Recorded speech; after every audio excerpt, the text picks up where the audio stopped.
Kül baydatın kızıl hazine.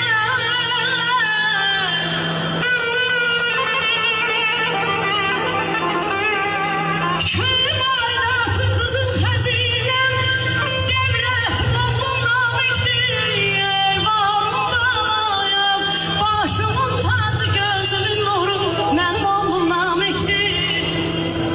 Yaşamak səbəbi arxam, gülüncün, hər zaman gözlərim durursa, nə oldu? Hər yerdə təsəlli bilirəm səni, ömrümün, günümün nurusa, nə oldu? Xətadan, bəladan uzaq olasan, dost, qohum yanında üzü ağ olasan, mənim bu arzumu qorusan, nə oldu? Ben de bilirəm, valideynlərin adından.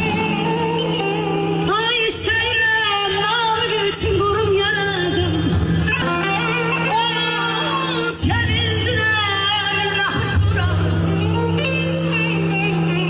Devletin balamdır, varım balam. Damarda hanım, oğlum namiktir.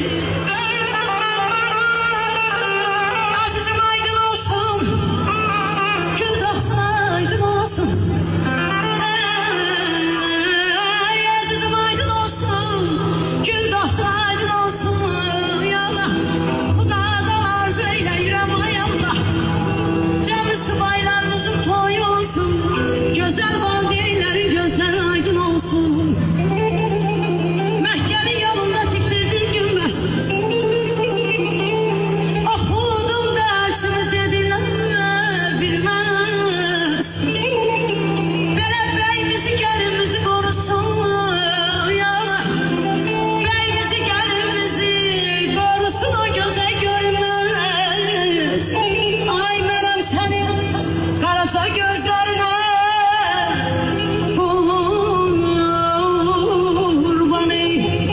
Nə ağacı, nə çiçeği, nə gözəl hər çəyi.